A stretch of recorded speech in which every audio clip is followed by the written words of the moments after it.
and talk really specifically about hybrid rye. So that's what we're going to focus on here today. So some of you know me, some of you don't. This is just a really quick blip about my context, my background, where I'm coming from.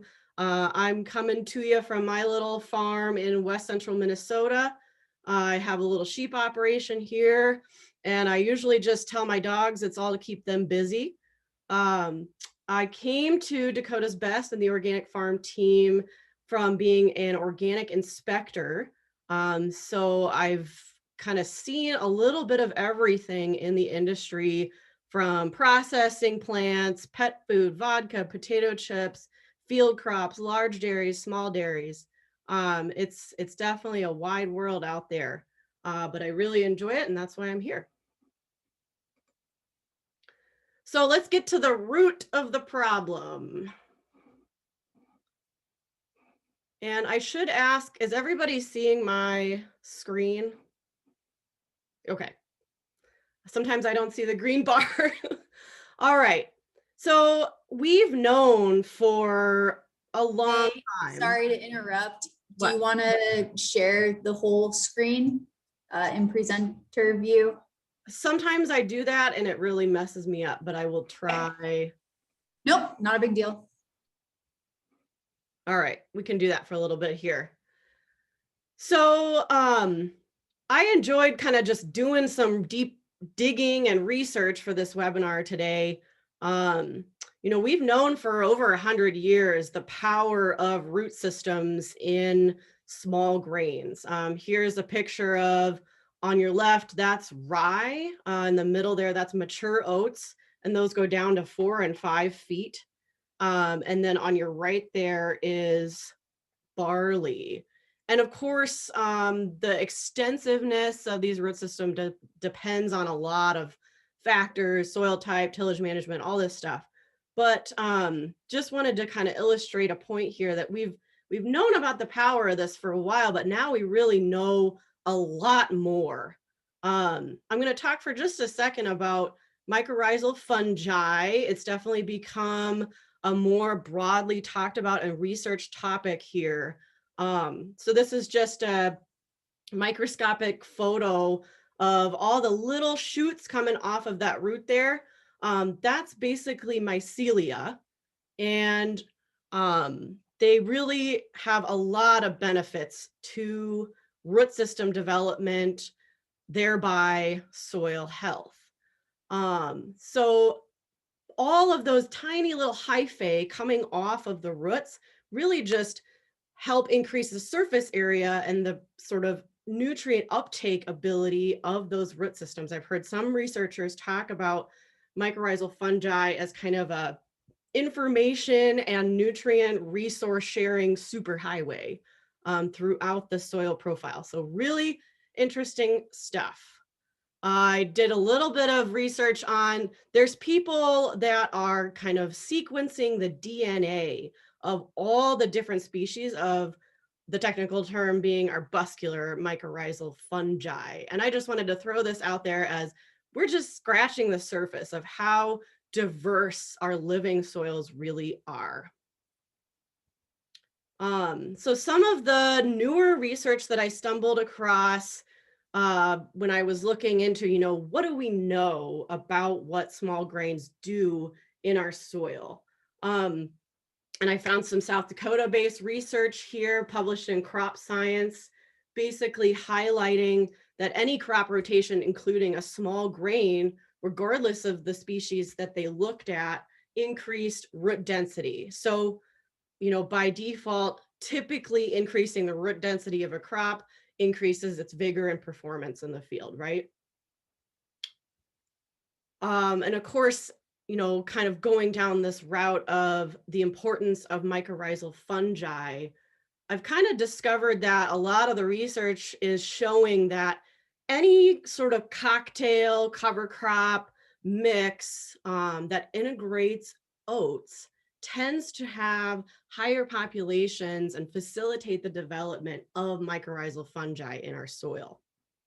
So a little bit more technical on that. Mike Lehman and Wendy Taheri with the ARS did some studies, and again, in South Dakota, they tried different mixes of cover crops to see, you know, how they facilitated this mycorrhizal fungi development in the soil. And again, oats kind of leading the charge here. Even if you're going to just plant one crop in your rotation to facilitate, and that's kind of your focus, you know, the soil health, oats is really looking like a powerful performer. And to kind of get more technical on that, you know, this is more research done by Wendy Taheri and Mike Lehman. You know, they looked down into the nitty gritty of, so oats basically hosts the highest diversity, the most number and types of AMF in our soil. So I'm not knocking wheat in rotation. Casey's going to give some examples about that. You know, good soil cover and root systems are good, right? But this is just highlighting that we're learning more about different species and how they can affect soil health. And we will talk a little bit more about using small grains as weed control kind of throughout our presentation here. But these are kind of the main topics you see, especially in organic systems. Roller crimping has definitely become popularized. There is some research out of University of Wisconsin showing that specifically this Aroostook variety of rye, I'm probably not even saying that right, is kind of the choice for folks that want to terminate that rye with a crimper prior to planting. There are a lot of anecdotes, and you know, we've given some examples. I've seen some examples of folks planting green into a rye and then crimping it to allow it to get to that anthesis stage. Talk a little bit more about that later today. And of course, Casey will also give us an example of harvesting a small grain after planting beans. So I will let you take over here, Casey, and stop sharing my screen. I will keep track of this chat box while Casey and Paul are talking with us today. So definitely feel free to chime in, questions, comments, stories, jokes, anecdotes. It's all welcome. Awesome. I see your screen there, Casey. And let me just get to presenting.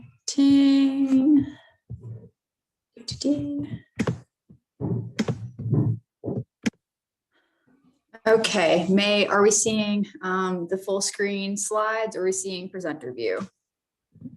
I think I just saw presenter view. Okay, let me. That's the bugger about using PowerPoint and Zoom. Yep, I just want to, this is the one I want. There. Okay. All right. So as May said, my name is Casey France. I work for Ward Laboratories located in Kearney, Nebraska. I am a part of our account development and agronomy support teams. Today, I'm going to speak to how small grains, whether cereal small grains or legume small grains, can help facilitate some of these soil health benefits that we're trying to facilitate within the field.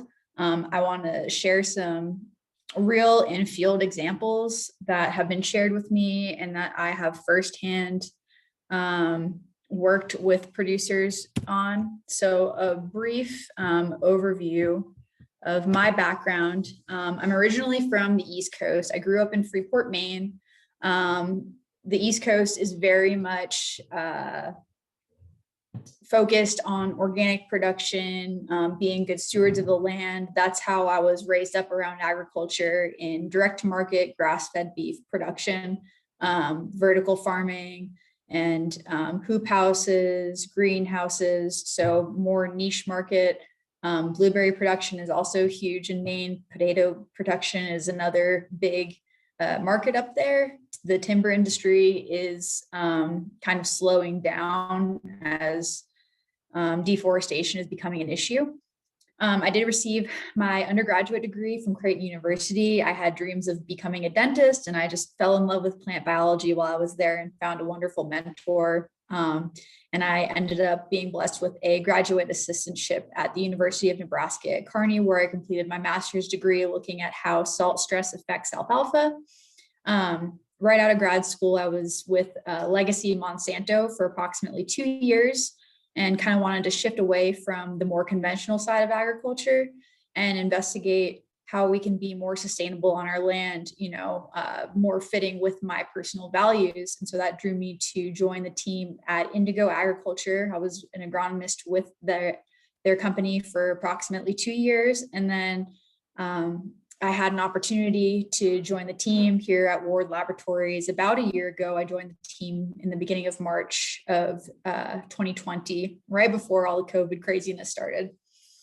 So currently my husband and I live in Gothenburg, Nebraska, which is literally smack dab in the center of the state. We are fully irrigated, corn and soybean production. We try to plant some wheat behind crops, especially in a failed crop situation, just to get that cover down. So that's an example of how we implement small grains on our operation. But on a larger scale, we are considered a conventional operation. We're making small changes to help facilitate soil health on the farm. For example, we're 100% strip till on all of our acres. And so just a couple photos I wanted to share. So when I was with Monsanto, we did a sweet corn pick every year. So hubby came and helped out with that. During the summer, we are always having to, change irrigation and turn off wells and always dealing with pivots. We do some gravity irrigation. Here I'm changing some water on soybeans with my dog Piper. And here's an example that women can drive tractor. And my husband does trust me with some operations on the farm. So just a brief agenda, what I'm going to be discussing. I'll talk about what we do here at Ward Laboratories. And it's really multifaceted, broad overview of the consulting, the testing, and outreach that we do. And then bulk of the presentation will be speaking to these field narratives where I spoke with producers that I've worked with directly and have relationships with. And I've cultivated those over the years. So Ward Laboratories was started back in the 80s by Dr. Ray Ward and his wife, Jolene. And so our mission statement is to guide producers today to feed the world tomorrow. So we're really committed to enhancing our analytical results and the excellence and services through our dynamics of the quality assurance programs that we have, our integrity of our team. We really pride ourselves in our professional staff. And we're just highly engaged in agricultural analytical testing, and we're very committed to getting in the field, getting hands-on to serve our producers. This is a comprehensive overview of all the services that we do offer. So your routine soil analysis, your NPK, pH, CEC, things like that. We also do offer feed and NIR testing, water testing. So for irrigation water, household water testing. We do a lot of beer kits. So we work with brewers across the country. Our soil health department has grown exponentially. So in that department, the two big tests that we mainly speak to would be the Haney analysis and the PLFA, or the phospholipid fatty acid analysis. We also have a substantial plant and tissue testing program that we help growers and consultants with. We educate to proper soil sampling. That is really important in order to get the best results possible. And lastly, what I am most involved with in the team and in my role is our complementary consulting and outreach. So we consult on a huge range of crops. So whether it's cash crops or cover crops, we have recommendations for it all. And we're constantly bettering and fine-tuning these recommendations in order for the producer to get the best return on their investment and to ensure that there is enough fuel in the tank to get these plants to yield and have good quality yield as well. I came upon this quote and I really love it. I feel that it really plays well into this regenerative, organic soil health movement. A farmer does not grow crops. A farmer creates an environment where crops can grow. And so we don't know who said this, but I do believe that a lot of us can get behind this concept, stimulating an environment where crops can thrive. And this really does play into where our outreach as a lab and our team comes into play. We really find our passion fulfilled when we can successfully help our producers through 100% transparency. Our mission, again, is to help growers today to feed the world tomorrow. So next, I'm going to go into some real field examples of what farmers and consultants have encountered in the regenerative, organic, and transitional movements and management practice changes. So the first conversation I had was with Mr. Del Fike of Fike Cattle Company. So Del Fike is in Pleasantdale, Nebraska, a little bit southeast of Kearney here. Del Fike and Fike Cattle Company really embody the movement of regenerative agriculture. They have a diversified operation. He lives by this concept of the soil in combination with cow will save us. So it's marrying these two concepts together, and they've done a wonderful job of accomplishing that on their operation.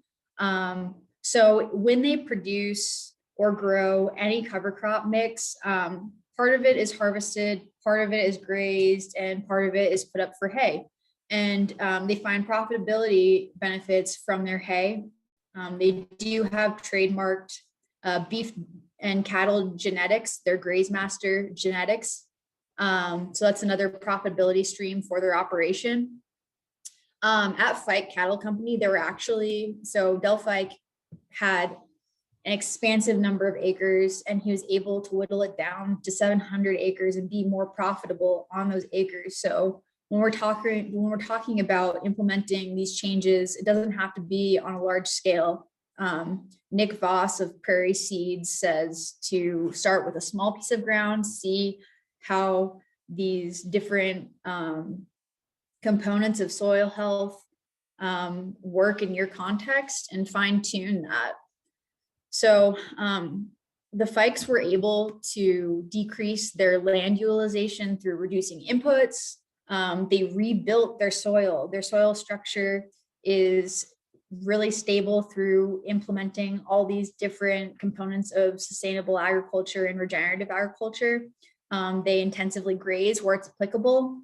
Another thing that they do is relay cropping. That's another big profit center for their operation. They find that flexibility is huge with the relay cropping because you can either go into a cash crop or a cover crop or go into hay, and you can plant a cover crop back into it. The cereals they predominantly utilize are going to be barley and oats.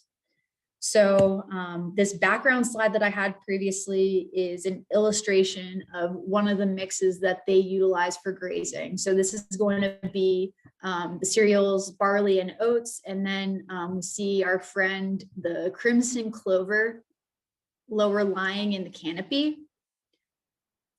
The next photo is a great example of how they've been able to get some native prairie plants back in their pastures. This is a really great example of having a healthy ecosystem. It's thriving. This is a wild prairie plant that came back. There's also some hairy vetch in there and some cereals, again, barley and oats. There's also going to be some broadleaves and grasses. So Fikes definitely rely on a diverse mix of cover crops to increase their soil health. And the last photo I want to show is just this wonderful legume hairy vetch in combination with their oats and barley again. So the second conversation I want to highlight was one I had with my friend Mitchell Hora. He runs Continuum Ag. He is a consultant as well as a producer in Washington, Iowa. And so they also do relay cropping. It looks a little bit different than at Fike Cattle Company. So for 2 years, the past 2 years, they've experimented with wheat and soybeans, and then rye with soybeans. One challenge that they had with the wheat and soybeans was that it was too wet. You know, Iowa does get a lot more allocated rainfall than we do here in Nebraska, and they ended up having to harvest the wheat with soybeans. So these challenges do exist, and you can overcome them. But the really neat part was that they experienced essentially no yield drag. There was a 1 bushel decrease between the relay cropped and non-relay cropped soybeans. Another really impactful thing that they've been able to do on their operation through these soil health principles is increase the infiltration. They can get 4 inches of rainfall into their soil profile in 5 minutes. That is really significant. And then lastly, cover crop seed has been a profit center for them. They've been diversifying their operation by growing their own cover crop seed. So that's a way to help save costs, especially if you want to implement, relay cropping and supplying your own cover crop seed. That helps reduce that input cost. So here is Mitch harvesting the wheat. You can see the soybeans in the lower canopy here in the bottom right. And so they harvest the cereal. Cereal rye is the example here. So this is harvested in July, and then they come back through and harvest the soybeans, of course. So the yields that they see are on par with conventional systems. They're able to yield 2 crops, so that's 2 profit centers from one growing season: 60 bushel an acre rye and 68 bushel an acre soybeans. I don't think anyone would complain about those yields. So you're getting profitability from 2 separate crops, and beans in conjunction with rye are going to have some sort of symbiotic relationships with the soybeans with their symbiotic nitrogen fixation. And then the rye has really wonderful ground cover and the straw residue that is left behind. There's just a lot of really wonderful benefits with relay cropping. Third conversation was with Jeremiah Durbin. He is an independent consultant with Sustainable Legacy Consulting out of Tennessee. So he is the Tennessee Conservation District soil health specialist. And so in his consulting scheme, he really is reliant on the carbon to nitrogen ratios that are generated by the Haney analysis. So for example, on a piece of poor ground, he'll create a mix of about 3 to 5 species. We don't want to push the system too much. And then on good ground, he will push it with a more diverse mix. It really is dependent on the soil structure and the rainfall that they're able to receive. So the plan for corn for his growers, he wants a majority legume mix for about 2 years to get that nitrogen credit. And so these are considered small grain legumes. So we have small grain cereals, which would be your rye, wheat, oats, and then you have your small grain legumes like your cowpeas, Austrian winter peas, excuse me. Also, hairy vetch is a wonderful legume to have in a mix. He's played around with mung beans and crimson clover in some mixes as well. So ahead of corn, there's always grasses, there's always brassicas, and some pollinator beneficials. So for soybeans, they usually want to have barley or wheat following the beans to take up that excess nitrogen and best utilize it. In addition to the barley and wheat, they'll mix an additional at least 3 grasses. So one example was a 12-way mix planted to 100 pounds an acre, but in general, after soybeans, they want to stick to about 60 to 100 pounds an acre with a primary base of grasses behind soybeans. So the next component I want to talk about are termination options. So with cereals, a really great benefit of that is that kind of hardy stem that if it breaks, it terminates the plant. So a roller crimper is a really great way to terminate crop. For corn, they'll crimp it and then burn down with chemical for corn. Can plant green into beans and then burn down with chemical. So in an organic system, crimping with a roller crimper or tillage is really the only option in an organic system. Crimping is a really great way to leave a residue mat, and it's seen in like cantaloupe production, pumpkin production, a lot of those melons and gourds. So another piece of the puzzle is interseeding. So utilizing a Montag or flying over cover crop seed to get something interseeded. It's the most important thing of this is just to keep something actively growing, actively taking up water, and then having that biomass to hold the moisture above ground. The last piece I want to touch on that's a little bit novel in this area is the vegetable production. Their production is under hoop houses in some situations, and they'll plant lower lying biotillers such as like radishes, turnips, nitrogen sources like short peas grown in conjunction with these vegetables. So these are considered biotillers with a low canopy. And so you can strip till in between the rows to plant the vegetables and also strip till for weed control. So in an organic system, of course, we want to rely mainly on like a roller crimper for termination. We want to avoid chemistries for burn down, termination. This was the previous background slide. So this is wheat with interseeded soybeans. So in between the wheat rows, we see this planting strip, and that will be soybeans. So that's an example of relay cropping again. Here is a photo of a roller crimper that was utilized. It's just a really good example that you do not need the best brand new equipment to make this work. So this is a rolled cover crop mix of cereals, broadleaves, and grasses to terminate. And you can plant directly into this. Here's an example right here. Play this video. So you see they have the roller in front of the tractor with the planter boxes behind planting into that residue. So they're planting green there.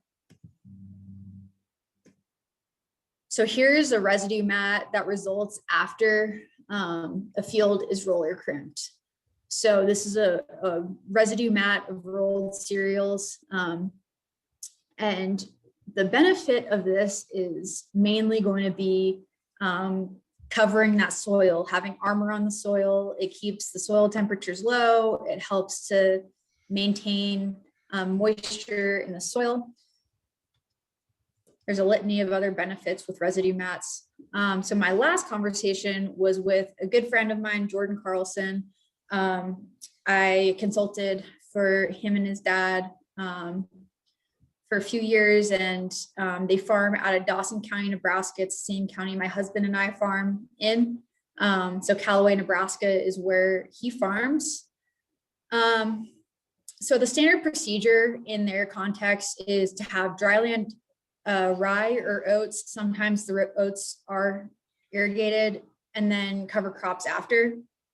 There are just a lot of options after cereals. The flexibility component of cereals is huge to all of these producers that are utilizing them on their operations.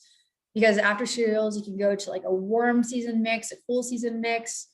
A lot of the times they'll do a 12-way mix with cane or sorghum, Sudan, especially if they want to graze it.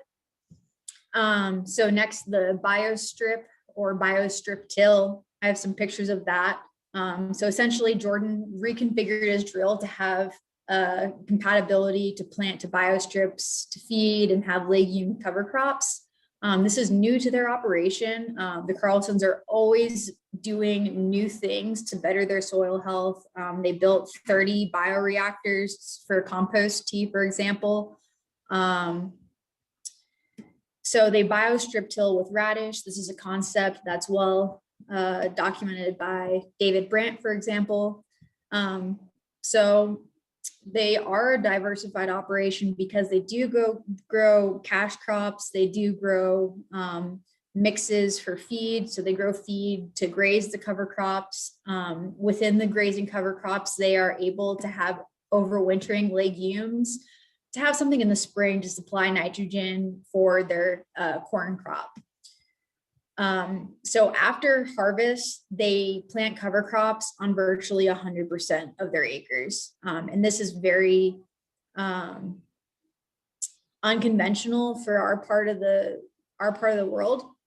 And it's something that I think is really important that they're able to accomplish. So after they harvest their cash crop, they go in behind and plant either rye. It's predominantly rye. They've tried hairy vetch this past year. So going into corn, they will terminate that cereal early. Going into soybeans, they'll just let the rye go. They'll even let the rye head out and then terminate it once it's headed out. So here's some photos. So this is what their cover crop mix will look like in the summer preceding planting into corn.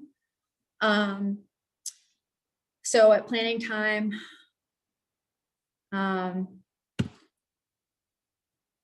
this is an example of the following season. So they've grazed out the cover crop and they have these biostrips of hairy vetch. So closer look, when we pull back that residue, this is what their soil structure looks like. It has these really healthy, wonderfully aggregated soils that are that deep chocolate brown. And they have some residue that's incorporated just by natural decomposition. And I love this photo because it's a really wonderful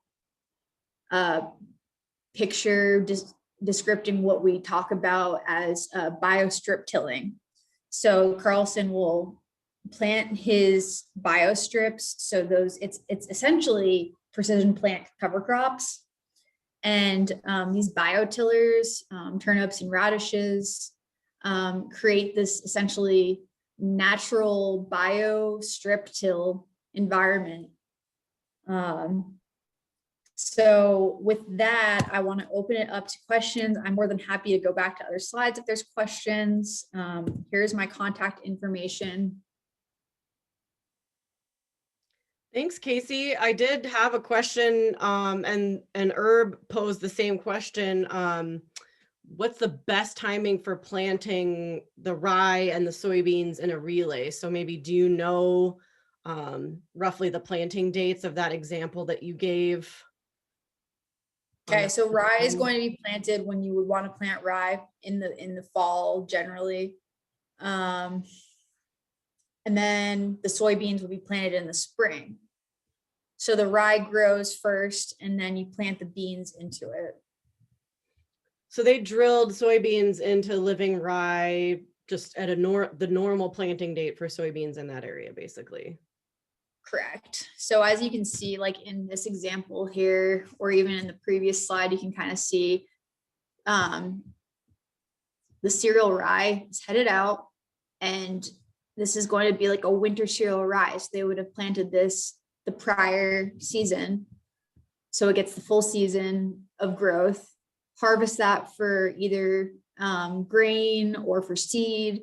And then underneath in that canopy, the soybeans are going to be able to really pop up and thrive once that wheat or rye is out of there. And so yeah, typical planting dates, and it can be a flexible system and tailored to how it needs to look for that producer in terms of equipment availability. That can be a big deal for some guys. And especially when you're trying to get a cover crop in behind harvest. I was talking with one of my counterparts this morning, and that's the timing piece is huge. You know, making sure that you're actively planning, and you have a plan B and a plan C if you get a rain or if it's too dry, or, you know, there's just so many moving parts, as we know, when we're trying to develop these different management systems. Totally. Well, I'm so excited that you had all these awesome examples to share. It gives a lot of different elements to think about. And, you know, I just want to mention too, we work with a lot of organic growers, but a lot of the organic growers we work with, whether they have certified acres or they're in transition, typically they're split production. They're managing acres conventionally still. So these are all tools in the toolbox available for folks that just, you know, are a way to enhance soil health, enhance your bottom line. That's really the whole point here. I didn't see any other questions come up in the chat box. So I think we'll wrap up and move on. Let Paul jump in here. Thanks so much, Casey. I will stop sharing. Now we'll just talk about rye some more.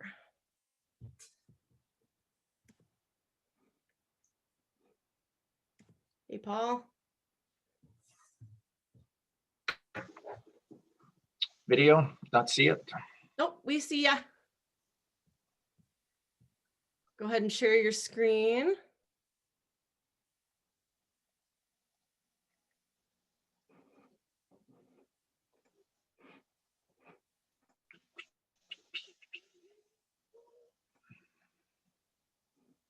Sorry, I have a bad internet connection. Oh, we gotcha. Tell me when I'm there. Looks good. Good to go. All right. All right. Thank you, everyone. Good morning yet. It's still morning. Appreciate the opportunity to come on. Some background on myself. I'm Paul Gregor. I work for KWS Seeds, and we have developed Hybrid Rye. My background is mostly in agronomy and research. I worked in the cooperative system for many years and moved in and worked for Land O'Lakes as a product manager researcher for diverse crops. So I'm fully aware of a lot of different crops, especially in my agronomy days. I was up in Northwest Minnesota, flax, buckwheat, sugar beets, corn, soybeans, all kinds of things. So it's a great opportunity today to speak on our hybrid rye. I also was product manager at there working with sunflowers, canola, and cereal crops. So I have a good background in cereals. So appreciate the opportunity.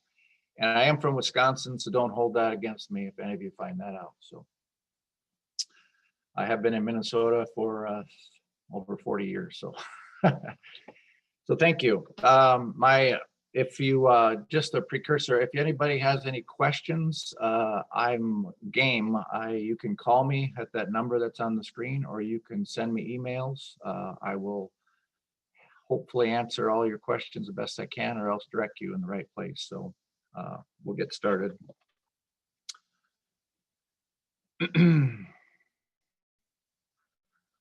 Just a little background on KWS Seed. This company's been around since 1856. It's family owned. It has a rich history in Europe, and they also are in the US now with some seeds, especially this hybrid rye. We just started to get that going. So they have goals as a family operation. They're very concerned about the grower and their employees to maintain them as a family. So in this case, KWS is very strong in trying to drive agriculture to minimize inputs. So we want to adapt a lot of new materials in plant breeding, and they're very top. KWS is number 4 in the world in seed production and seeds, number 1 in spinach seed production in the world. So just some things that they're in. So they're in vegetables, they're in cereals, they're in row crops. So sugar beets is their big thing. So if you hear of sugar beets, I would say majority of the market was produced and bred by KWS. So they're very eco-friendly, even in their businesses overseas. They're concentrating on the CO2 neutral thing. minimize the inputs. Soil health, I think that was explained well today. I'm not going to go in deep to that, but that's part of their background. And then just adapting to a lot of different environments in this world right now. So we need seeds that adapt. And as organic producers or growing cover crops and things, you seem to have adapted quite well to how to make your soil health and how those things happen. So I kudos to those on the call and those that are working with that. So the other thing is economic and social. We want to support, increasing the population. We want to keep things going in a positive way and not trying to overuse soil, overuse the environment. So that's kind of KWS and that's their background. Oops. Just wanted a little give you but did you know about hybrid rye? And I'll talk to you a little bit about the development of hybrid rye a little bit later in the presentation. But did you know that hybrid rye is very CO2 efficient, which makes it one good thing for the environment. So right now we're looking at, did you know that rye has allelopathic plant inhibitors? Most of you probably do, but rye is very good at that, suppresses and actually produces growth inhibitors within its system when it's still alive. I want you to remember that point too, because as you harvest rye or as you crimp it or as you destroy it and turn it down, the allelopathic effects disappear. So don't be shocked after rye that you see weeds coming through the canopy of the stubble. So just to give you a little picture of that, this was something we did. We planted winter triticale, winter wheat, spring oats, and hybrid rye in the same field. We were going to do a grazing study here, but it also shows you the effect of the allelopathic effect of how it suppresses weeds. You can see the rye down in the lower right-hand corner. There's not much really for weeds. They're there, but it really suppresses them. They don't get up above the canopy where some of the other crops, you'll probably see those, some of the big weeds that are coming through, giant ragweed, Palmer amaranth, things like that can really cause some problems. So rye has a great capability of suppressing weeds. Oh, the other thing I should mention about this was a grazing study too. So we actually put this out and had cows go out in blocks and graze this. Guess which one they ate the most, or actually almost exclusively? The rye. They really love rye stubble, or rye crop, I should say, rye out in the field grazing. So it was really interesting. The rye was basically eaten to the ground and they just kept on it. So it's a very good, it's actually a very good forage feed for grazing. The other thing, rye has strong disease resistance, especially the hybrids. They're very resistant to fusarium, leaf diseases. So there's not really a lot of fungicide spraying that we've really recommended on rye. So that's a definite positive thing. It doesn't get some of the diseases that wheat and oats do. It has built-in ergot protection. We have a gene specific to us. And remember, rye is non-GMO. It's not produced any other way, but it has a product called Pollen Press. All it is a gene that shows great pollen production. So it closes the window of the pollination period. So hybrid rye has a shorter pollination period.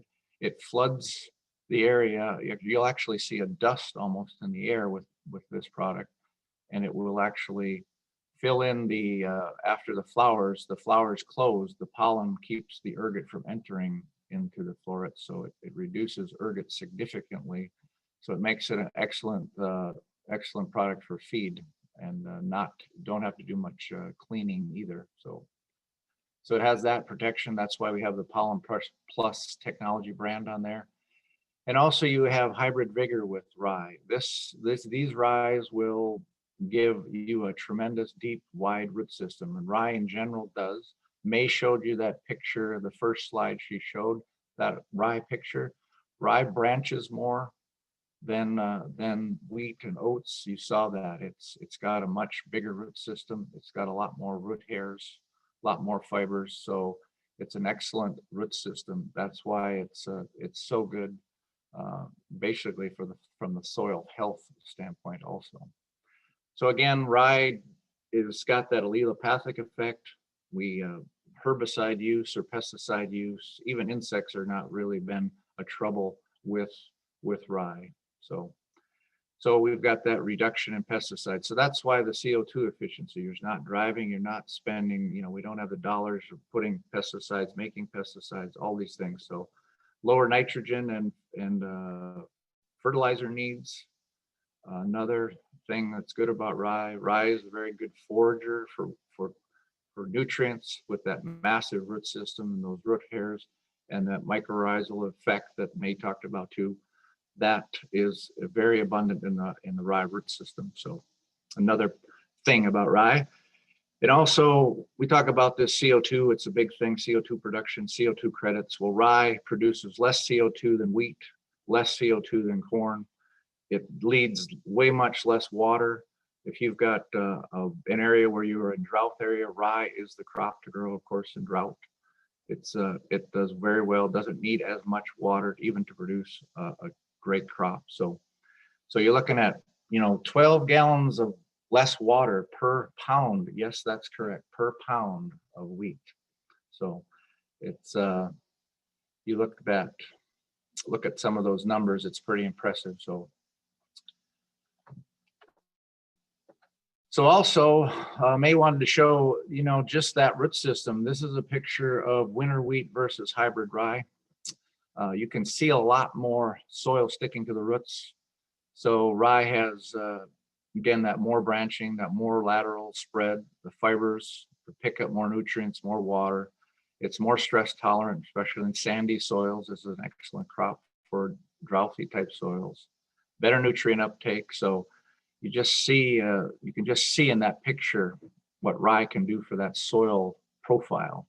It's a deep rooted and it really spreads deep and wide. So there's your picture, May. I found it. Did you know that rye also reduces CO2 potential? So if we feed pigs, rye grain is very good for swine production.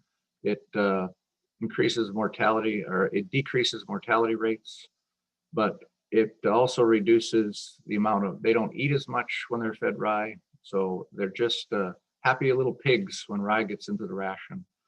But if you think about that 125 million hogs produced per year and 1 pound of CO2 per 1 pound of live weight, that's a lot of CO2 reduction from the rye crop. So it's got some great potential here now in the US as we bring and develop it here.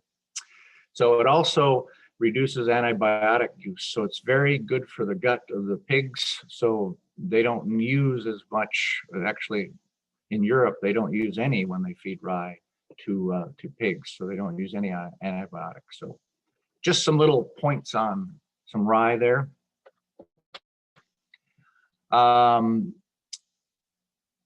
If you got any questions, again, just put them on the chat and we'll get back to that. But I do want to go through our rye portfolio. So there is hybrid rye, just so you're aware of what's available. And again, I talked about that pollen plus. So if you look at this picture, you've got that rye, let's just say normal open pollinated rye is on the left. And you can see we covered it with a bag. Look how much pollen is shed from that pollen plus variety of hybrid rye. So that's the key for our claim to getting less ergot. So there's so much pollen produced in those things. So it's kind of a cool picture. So that gives you an idea of that technology that is basically proprietary to KWS. We have a product for this year that Dakota's Best will be selling, will be Bono, possibly, but this is available. This is a little older variety. This was great for drought tolerance. It's a performer across all soil types. So again, good roots, good adaptability. This is its adaptability region, so it fits right in the heart of where we are right now. So that's Bono. We have one called Serafino. It's new, bigger yields, less disease tolerance, great straw. It's hard. These rye, hybrid rye varieties are shorter and stiffer strawed, but they're not, it doesn't have anything to do with yield. The yield is still there plus more in these varieties. So they have excellent disease resistance. Again, no probably need for fungicide that we've seen in most cases. And this one is very high yielding, so it's much higher than Bono. And I'll show you a slide of that here in a little bit. So this one has broad adaptability pretty much everywhere, even out in the PNW in this variety. So this variety is very well adapted for our region and beyond. So that's Serafino. The last one is a new one. It's called Teo. It's new for 21. If you're interested in looking up rye, we have if you go on YouTube, you look up Rye Evolution, it's called. So it's a combination of the Rye Evolution. You can look and see some of the things that are happening in hybrid rye. The other thing about hybrid rye, Vigor, if you look at that statement, over conventional varieties, we have increased yields, 45% since. So this hybrid rye it's probably taken about 15 years to develop just because of the difficulty in getting it to produce, to get it cost effective, so to bring it to market. So it's been a very, very long uphill battle, and I think right now we've nailed it. So we brought it to the US about 4 years ago. So this one is our #1 harvest index. So again, if you look at that picture, we just keep adding more spikelets per head as the hybrid rye keeps going forward. So you look at the size of the head of rye as it's been, basically improved on over those years since 1980. So it's pretty impressive. So again, this is new generation, even more straw stiffness, bigger yields yet. So we're adapting this one more to more high management. The last two, Serafino and Bono, those are more broadly adapted. The Teo would be on fields where you get your best production. It's a little more sensitive to stress than the other ones, but it's nothing maybe super to worry about, but it's just something that we've noticed where it's got much higher yield potential on where it's managed a little bit better. So, and Teo really has, again, that small adaptability range. It doesn't fit on a lot of soils. Not that it couldn't go over in the east in some areas, it just would have to be on some more productive land. So just to give you an idea of what these things yield, what does hybrid yield, purely grain from a grain perspective here. I like to do head-to-head comparisons, which means that these varieties were in the same trials in the same locations. I don't think it's fair to do averages across locations when you don't have them side by side. So these 7 locations had these 4 varieties in them. And this was in Minnesota, South Dakota, and Wisconsin, so more relevant to our area here. But if you look at the yields, Hazelett has been the biggest yielder, so I chose the open pollinated rye. That was probably the best yielder of the open pollinated, mostly in the trials.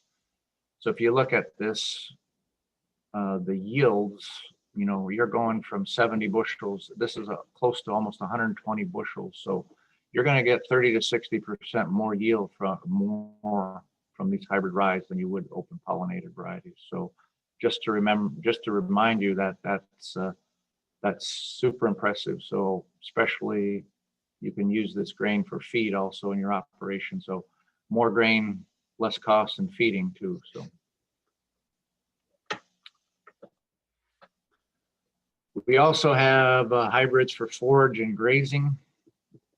We have a product called ProGrass. So that's an earlier maturing variety. So you'd want to cut that. That'd be a little earlier cut if you wanted to use that one. Again, the ryes are a little higher in quality and digestibility than some of the other forages. So if they're cut at the right time, that's one thing to remember, especially if you're looking at some,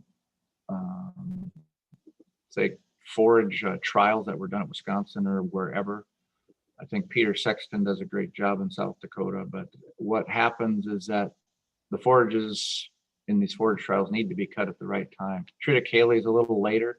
It produces a lot more tons if it's cut at its time than the hybrid rye was. Because you have to remember, at a specific time, you've got more high yield, digestibility, and things at a certain point. Then it drops off. Then as you get later in the season towards the milk stage, you can actually get more tons, a little less quality. So that's where Pro Power comes in. Pro Power is our other one, and that's for later milk cutting stages. So again, consider those. And Pro Blend is just a mixture of those two if you want to widen your window for foraging or grazing. So one comment on grazing, you could actually plant the hybrid rye, say late June or in that area too, and you could actually graze them through that period. But when you get a consistent frost, you need to pull your animals. Then it will compensate. It will grow back for that fall, get strong enough to make it through the winter, and then you could actually harvest this crop in your normal, probably end of June period of just grain harvest. So just something to talk about. Again, these stand well. These have good disease resistance. They have the Pollen Plus technology also. So so that's the grazing forage side. And May, that's about all I've got. I was hoping we'd have some discussion, but yeah, I mean, I think we'll let folks decide. It's about noon. If folks want to just stay on and have a discussion, I say let's go for it a little bit. We did get one question here that's pretty intriguing, kind of a big picture idea. If you look in the chat box, Willie mentioned with most big ag seed companies selecting cultivars for yield under higher and higher fertilizer regimes, which reduces and sometimes can eliminate that plant's ability to facilitate, those microbial associative needs, which can make them useless cover crops, and maybe wheat is a good example of that. I'm sure some of our older varieties of wheat might have higher microbial associations than some of the modern varieties out there, but just how does your company deal with those kind of issues? And I think, that makes me think too of the need for growers transitioning to organic to contemplate using organic seed in some ways, because that seed is raised under the conditions it's about to get tossed into. It's raised in an environment where maybe it doesn't have every single little thing it needs. But Paul, I didn't know if you had some perspective on that. Well, one thing I want to do is remind everyone that hybrid rye is a PVP product. So it's plant variety protection. So you cannot regrow it. You couldn't use the seed on your farm, even for cover crop. In this case, it's a restricted PVP. And basically, I don't want to say, well, why you're in things, to get into the negative aspects. The thing is that they spent a lot of time, a lot of effort to bring this product forward. So we're trying, the cost of it is within reason. If you consider even a cover crop that you're spending, a bunch of mixes in the cover crop, you probably sometimes have $30, $40, $50 into cover crops too. So rye is the seed, and I'm not going to lie to anybody on the call. It's expensive in respect of value. I don't think it's from a value perspective, it's expensive. It's going to cost, and I guess I better let Dakota's Best what products they're selling and what their cost is. But so just to know that it is PVP protected, but it is non-GMO, so it can fit into your organic system, and May definitely is the resource for that to help you through those hoops. So from the perspective of what we do, rye again doesn't use as much fertilizer as, let's say, traditional wheat grower, a traditional oat grower, corn or soybeans. So the nitrogen usage is less. Its P and K is less, but you do use some fertilizers, but a lot of people are using manure. This is a lot of growers we have are spreading manure on the backside of the rye crop. So that's where they're getting their nutrients from. So whatever amount of nutrients are in your manure or your other crops, if you're soil testing, you can see what your needs are with rye. It's not going to, like I said, need as much as a traditional other type crop that's grown in a corn, soybean, or into wheat rotation. So from that perspective, I can talk to that. Whether or not it's what it's doing to the soil, I would say, I know I've had some studies from Peter Sexton in South Dakota, how other crops after rye are increasing in yield. So from that perspective, it's definitely a great rotational crop, enhancing, in this case, it was corn yields when that rye came into the rotation. So, Well, and I wanted to mention, oh, sorry, Paul. No, go ahead.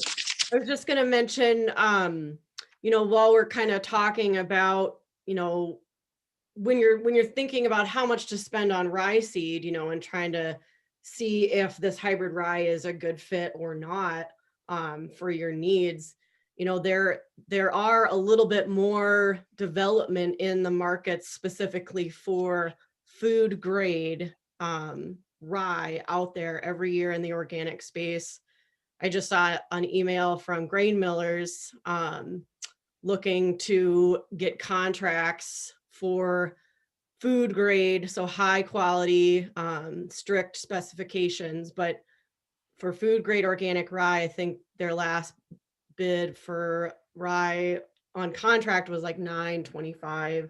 It's gone over 10 before per bushel. They're not looking for egregious amounts of it.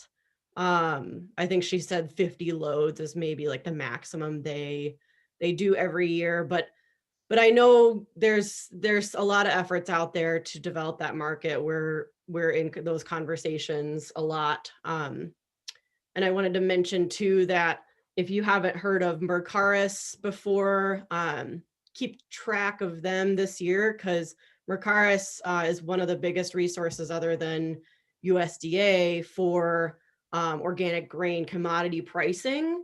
And they're going to start doing surveys for farm gate pricing on small grains coming off of organic farms. So it's a market that's very all over the place. And that's why it's kind of a challenge for organic growers, because, they're doing it because they want to capture a premium, and it is hard to get into those markets.